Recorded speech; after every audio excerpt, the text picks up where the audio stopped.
So I'm Darren Burton. I'm Eightfold's Chief People Officer, and we're here to talk about global AI regulation and the changing landscape, which is very dynamic today. And I'm here joined by Aisha Poeti. She is the Director of AI Policy at ETH Zurich Center of Law and Economics, and a managing partner at Reg Horizon. And her role brings together some quite interesting people, policymakers, business leaders, and academics, to identify innovative policy solutions that help society adopt artificial intelligence sustainably and responsibly and capture its full potential. So welcome. Great to be here. Thank you. So we've been spending some time together over the last few weeks. So tell me about your role and why it's so important to follow developments in this area. No. First of all, thank you so much. It's a great pleasure for me to be here to share my views with yourself and the audience here. I am based in Switzerland, so I flew in for this conference. And I am, as you said, responsible for AI policy at the Swiss Federal Institute of Technology, which is ETH Zurich. The role essentially is to build the bridge between the research and innovation that we have in the Swiss Federal Institute of Technology with the outside world. And by outside world, I mean policymakers, businesses, thought leaders, essentially to really make sure that we maximize adoption of the technology. And the other part of my role very much is about building awareness and building capacity with regards to policy issues specifically. And for that, we work very closely together also with industry, as you said, policymakers around the globe, not just on trainings, but also specifically on conferences such as these ones, global conferences, where we bring together really the thought leaders and to discuss the solutions that we need to find today for some of the challenges we have also with regards to this technology. So that's what I'm doing. So it must be an exciting time for you right now. With everything that's happening with artificial intelligence, if you listen to what Ashu talked about today with the technologies, trying to solve the employment challenges that we have across the world. So why should our practitioners really pay attention to what's happening right now in this space? Yeah. I'll start by saying that for me, artificial intelligence really is a force for the good, right? And we heard a little bit about it from Ashutosh. It has and it does offer immense benefits, not just, I would say, in the business world, where, of course, rising productivity and many of the other things. Specifically in HR, I would think it's also very relevant, just also what we listened to with regards to managing the disruption that might happen, so skills and skills-based systems could be very important there to help us. If you think more broadly in a macro sense, I think it's also clear that this technology can really help us solve some of the key issues that we face today as humankind. We've seen that when we had COVID. We have seen that in the area of health, medicine, but also poverty, hunger reduction. So in fact, if you look at UN Sustainable Development Goals, almost each and every one of them can be furthered with the use of AI. So I think it is in our common interest to see maximum adoption of the technology as long as it's done responsibly. Now, saying all that, I think we have to also be wary of the fact that there are certain issues that have been raised with regards to the use of these technologies. And I think I'm not going to go too much into the debate, but if you open the papers and if you watch the television, it's very much front and center now. But just if you look at it only within the context of HR, of course, there's the issue of privacy, data. That's clear because you're using this immense amount of data to train these models, which then links to essentially the issue of biases, which can be propagated with the use of this data, leading to potentially having people not having this just getting something, but they need to have with regards to discrimination and things like that, issues like that. But then I think there is also one issue which is very relevant for HR, which is to do with transparency. So when the main thing is when is the actual AI being used, how is it being used in the organization, to what end it has been used. So, and that links to the issue as well, specifically in HR, which is to say, okay, well, if I don't even know that AI was being used to hire me or make decisions about me, how can I actually appeal those decisions? So that's linked. And finally, also with surveillance. Sometimes I think that we saw in COVID, where we had, discussions with regards to, well, are the companies watching what we're doing, and to what extent they can and cannot do that. So saying that, I think we have to be wary of these concerns. But what I would say is that essentially what we should be doing is to say, how can we deal with that? And with that comes the issue of regulation. Right. And essentially there are calls now to say, well, we should be regulating this industry, we should be having some guardrails so that we can essentially, to a certain extent, manage these risks as well. Well, that takes us to the point around global legislation. So talk a bit about what's happening maybe in the EU versus what might be happening in the US, like New York State. Talk about just the landscape of what's happening globally and what the implications are. Sure. So I'd start by saying that in terms of sort of guidelines and principles, they have existed for some time on how we should be developing and using artificial intelligence. But what has happened recently, and I would, the first thing I would like to talk about is the EU AI Act.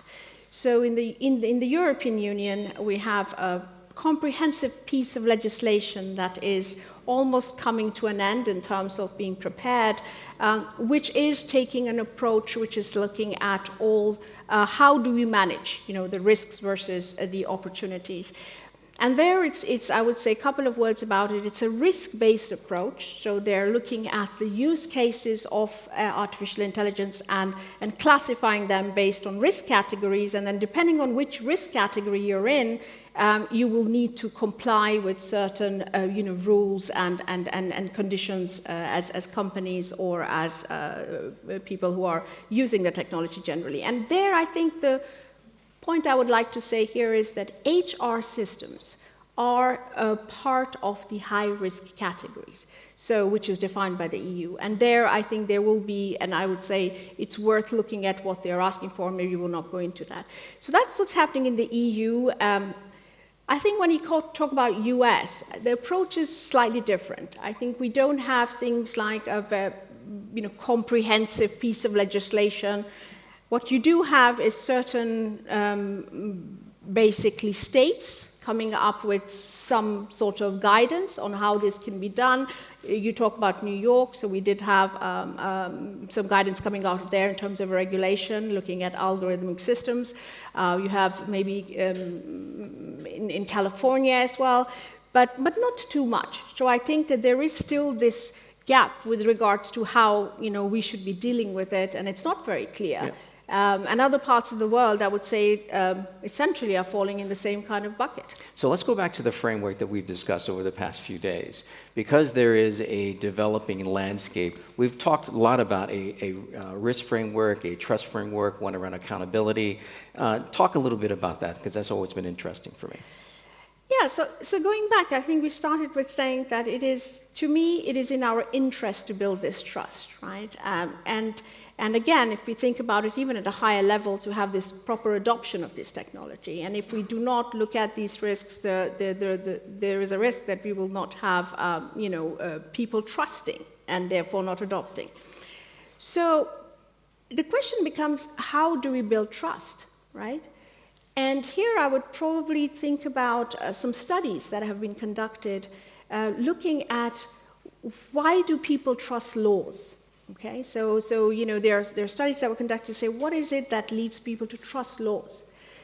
And there are three elements that are most key there. The very first one is people trust those laws that they understand, right? So there is this aspect of being able to know, to have transparency around what the law is and how does it impact me, as a citizen. So if a government is able to do that, then they have a bigger chance that people will trust that law. The second aspect is people trust laws in which they have been involved in.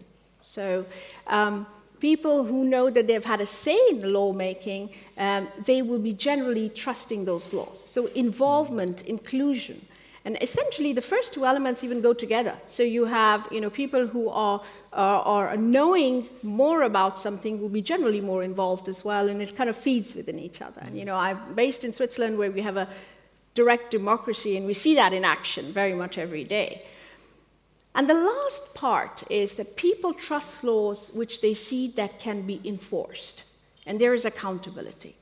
So in anything that you want to build trust, you want to also make sure not only that you have people involved, that people understand, but you have certain structures that are put in place that have accountability. So I think this offers a really great opportunity, because with this framework, which I would say a trust framework, you can almost take it like that and apply it within businesses, right? And say, okay, we want to build trust, so what can we do? And if you take it in specifically in these areas, so make sure that you understand, first and foremost, where AI is being used in your company and how it is being used. Be transparent about it, right, to your employees, to your customers, and I think this is a great example when you raise awareness about that. The second one would be to ensure that you involve your employees, right? Involve them in the decision-making processes as much as you can. Share that knowledge. And the last one is where I would spend a little bit more time, if it's possible. And I think when it comes to sort of accountability, right, I think that is very, very important. And I would almost like to split it between internal and external, right? So what can you do internally as a company to ensure that this accountability is there, in light of the fact that you don't necessarily have the laws? My one point there would be act before the regulators ask you to do so, right? And you can do that by actually putting in place what I call sort of risk assessment frameworks, right? Where you sort of understand where the AI is. Try to have some input from the outside world, be it through ethics councils, be it through people that are auditing your algorithms or whatever you're using, to understand what is the risk specifically for your business, right? And once you have that, then of course, in order to have that trust, you've got to be doing something about it. You've got to be mitigating that risk. And that doesn't mean that you will necessarily mitigate all the risks, but essentially, as long as you're trying and putting some processes.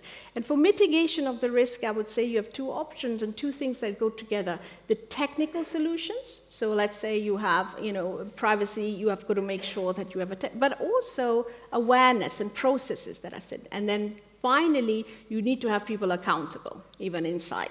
So you've got to have, and generally, if that accountability can sit at the higher level, the C level, that would be something that is advisable. So that's what I think. If you do that, you're already having a good framework. But I think that it's very key that we also come up with a culture of dialogue with the external world. Specifically in AI, with all what is happening, I think it's so important to be able to reach out to the regulators. And I think we have a moment now where the regulators are actually asking for input from industry. They're sort of saying, come and talk to us and tell us about your issues, but also tell us about your capabilities and what you can offer to help us deal with some of these issues that we're dealing with. So I think and you can do that in many ways, right? You can be part of sort of sandboxes. I know here in UK, that is something that is very much looked at, where companies can be part of that. You can also come to conferences. Well, like I said, we have a big conference, a global policy summit that we have, where we bring in people from around the world with the policymakers, and you can discuss it. So often enough, it does not cost very much, right? It's not, of course, the big companies have the budgets, and they can be in Brussels, and they can actually talk about these issues in a much more. But I just want to make a point that, one, you don't need to be a data scientist and and a computer scientist to be involved in these debates, and two, I do think that you don't need that much money, and you can even be a smaller business and be active and engage. And lastly, because of all these regulations are coming now, it's the time now to do that. It's really good practical advice. I mean, clearly the technology is so pervasive that sitting on the sideline is really not an option, but getting engaged the way you decide or the way you describe is really important, and also having these frameworks in place. Clearly is an important step. Absolutely, and I think and I think it has a win-win kind of feeling, because on the one hand you can also, by being engaged with the outside world, you will get in understanding of what is happening, what is the outside world thinking, where are they going.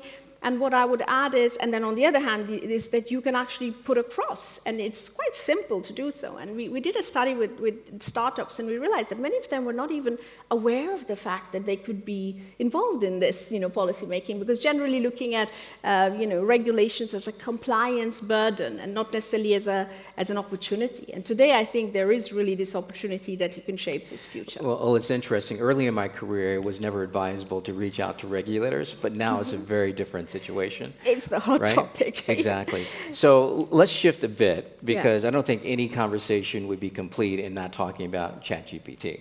Of course. So what are your thoughts and what's your practical advice for organizations who want to use this kind of technology in their organizations? Yeah. Now, I think, of course, we all are reading about it every single day. I think, some of the risks I talked about earlier on are very much the same for ChatGPT as well. So, I wouldn't go again and repeat any of those. But what is maybe slightly different, and again, putting the hat of, talent management, is that when it comes to, for example, data privacy or intellectual property issues, you have, instead of just being an inbound, it's also an outbound risk. So, if you are using ChatGPT, you have to be very aware, because if you're going to put anything in there, it is could potentially leak that data, because they will probably be using it again for, training their models, and you'll find someone's CV somewhere that shouldn't have happened. Similarly, if you have information which is regarding your own company, right, which is proprietary information, if you put things inside the ChatGPT, ultimately you have that outbound risk. So I think it is important to be aware of. The other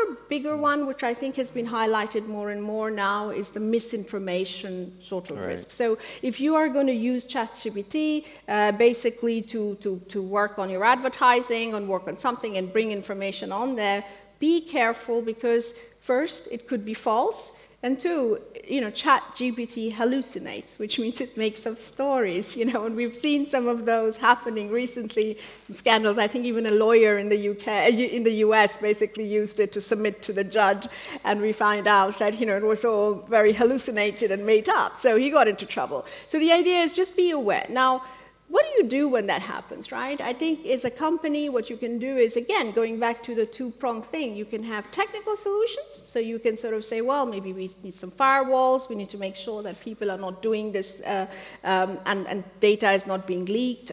But then on the other hand, I think there is also, you need to make sure that your employees are aware, such as this law firm. They should have made sure that the lawyer knows, hopefully that should have been the case, that he shouldn't be using it because it can have misinformation. So I think that's particularly in the HR. Of course, then you do have, I think, from a bigger societal perspective, a lot of discussion around ChatGPT and what does that mean, for society as a whole.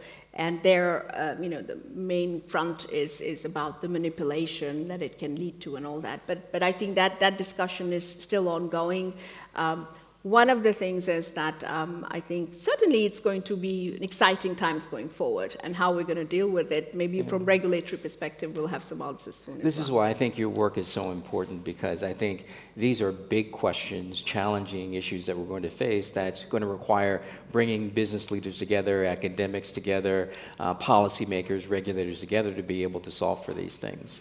Yeah, absolutely. And I think from that perspective, this year has been fantastic, right? Because if you actually listen a little bit to Sam Altman, who is the CEO of OpenAI, which launched ChatGPT, they actually said that one of the reasons why they launched a technology which was not yet fully developed and had some holes in it was essentially to do that, was to get feedback from society on what it is that people believe are the issues with this thing. And also to bring focus on this particular topic of we need potentially some guardrails around these technologies in order for us to ultimately benefit from the good that artificial intelligence can do. So it was a little bit by design, you know, and I would say that was quite clever because essentially that's what happened. But at the same time, of course, we've also had, it does mean that we've had a bit of a race for everybody to get into their ChatGPT, and you know, with Google now actually launching and a lot of other things happening. And I'm not talking just ChatGPT, but generally the generative AI systems. So I think recently, we've also seen some movement in the US. I don't know if you followed with Senate hearings on this particular topic. But I think there is, of course, the biggest thing to grapple with is how do we balance the innovation, which everybody wants to have with regulation, and maybe what we don't want to have is very heavy-handed regulation, right?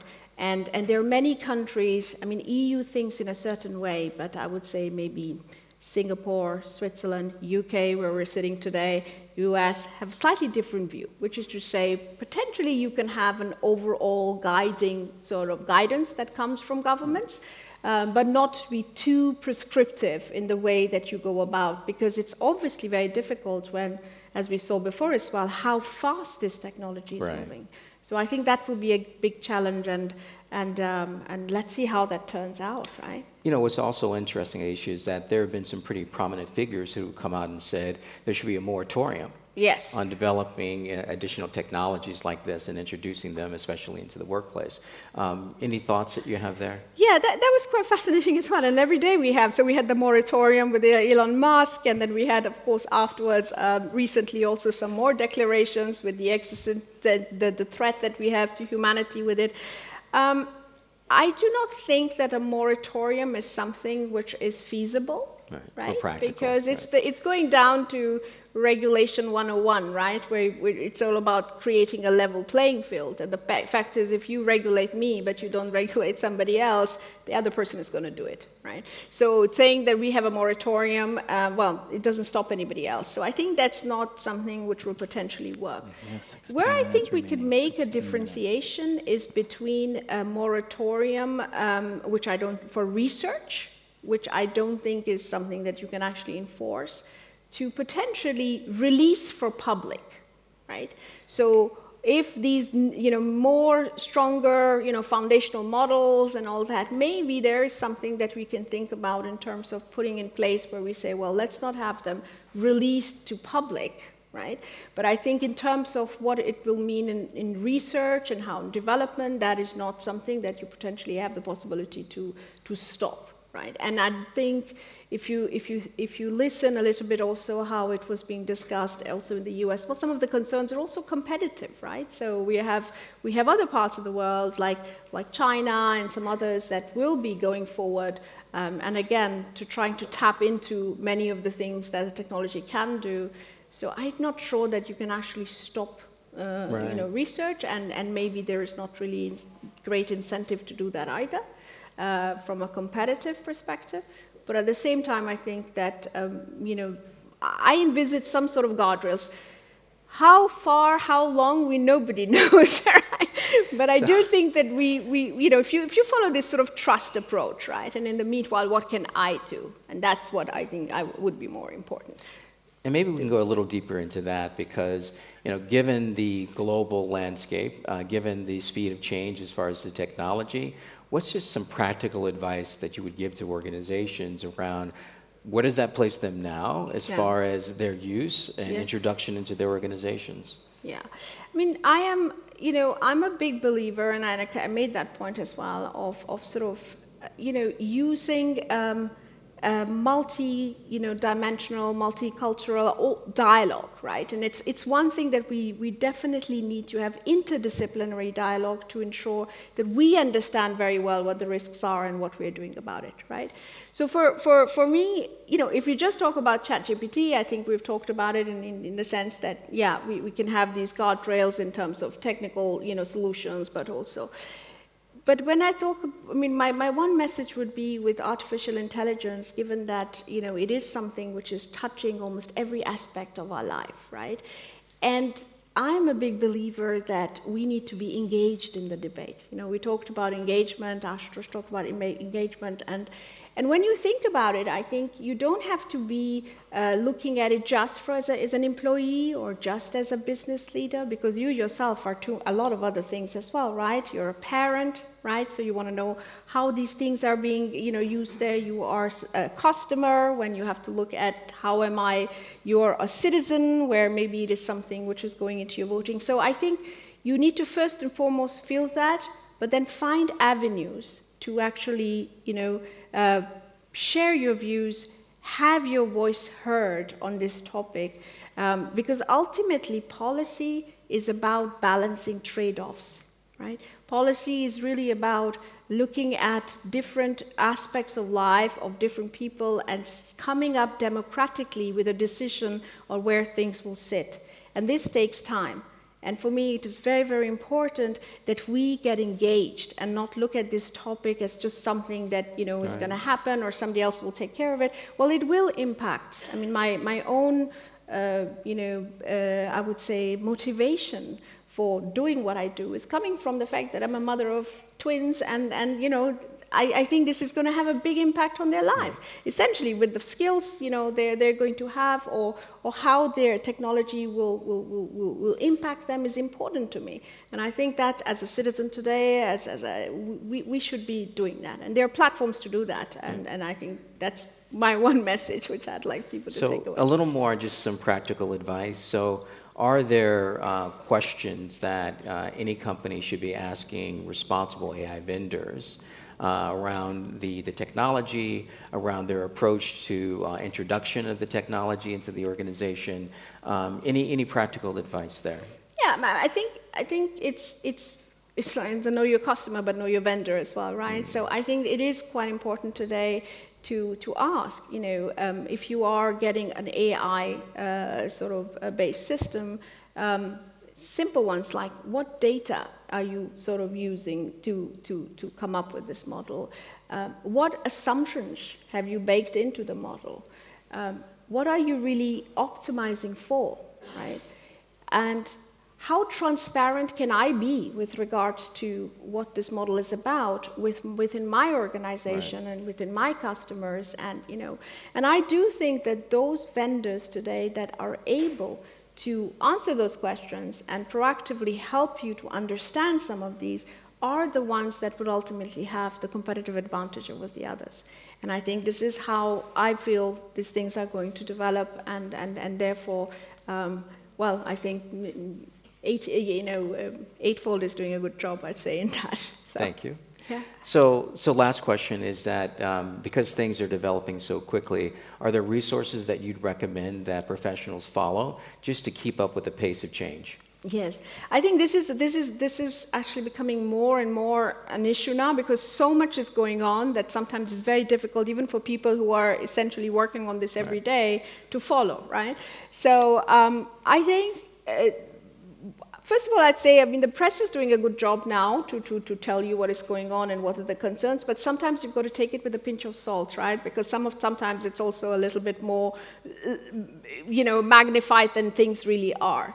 How I would say is, if you look at some of the sources, the OECD has a great source, which is called the AI Observatory. So if you just go to their website, and they actually put together all information with regards to, which is very much for helping companies, but also helping regulators, what guidelines already exist, how can they be used. You have databases where you can go by topic and find out, principles that are there. So that's one which I would say definitely something you can go to, apart from, of course, reading the press. And then you have recently a lot of work been done also by UNESCO, where they have looking at the implementation, and there you can also go, what are the guiding implementations? In the US, if you think about it, you have NIST, the National Institute for Standards that has come up recently with some guidance, and I think in the UK we've had the same thing happening in terms of guidance. So I think if you just look at some of the guidance which is being issued,